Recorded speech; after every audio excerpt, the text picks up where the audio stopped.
நீங்கள் வந்து ஒரு ஃப்ளைட் டிக்கெட் புக் பண்ணுறீங்க. புக் பண்ணிவிட்டு 24 ஹவர்ஸ்க்குள்ளே அதை வந்து நீங்கள் டேட் சேஞ்ச் பண்ணிங்கன்னா நீங்கள் எந்த ஒரு அமௌண்ட்டும் நீங்கள் பே பண்ணாமல் டேட் சேஞ்ச் பண்ணிக்கலாம். அப்படியே கேன்சல் பண்ணி ஃபுல் ரீஃபண்ட் பண்ணிக்கலாம். ஆனால் ஒரு கண்டிஷன் மட்டும் அதில் இருக்கணும்.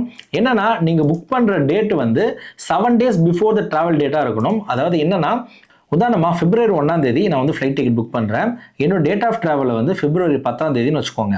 நான் வந்து 1ஆம் தேதி ஃப்ளைட் டிக்கெட் புக் பண்ணிவிட்டு வித்தின் 24 ஹவர்ஸ்க்குள்ளே நான் வந்து டேட் வந்து சேஞ்ச் பண்ணுறேன். February 10ஆம் தேதி இருக்கிற டேட்டை வந்து February 15ஆம் தேதிக்கு நான் வந்து டேட் சேஞ்ச் பண்ணுறேன்னா எனக்கு வந்து எந்த ஒரு அமௌண்ட்டுமே எடுக்காமல் ஃப்ரீ ஆஃப் காஸ்ட்டில் டேட் சேஞ்ச் பண்ணிக்கலாம்.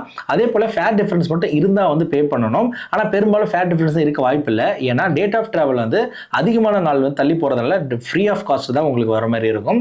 இதே நீங்கள் February 1ஆம் தேதி வந்து ஃப்ளைட் டிக்கெட் புக் பண்ணியிருக்கீங்க, அது உங்கள் டேட் ஆஃப் ட்ராவல் 10ஆம் தேதி, நீங்கள் வந்து உங்களுடைய டிக்கெட்டை வந்து ப்ரீபான் பண்ணுறீங்க. உதாரணமாக நீங்கள் வந்து ஒரு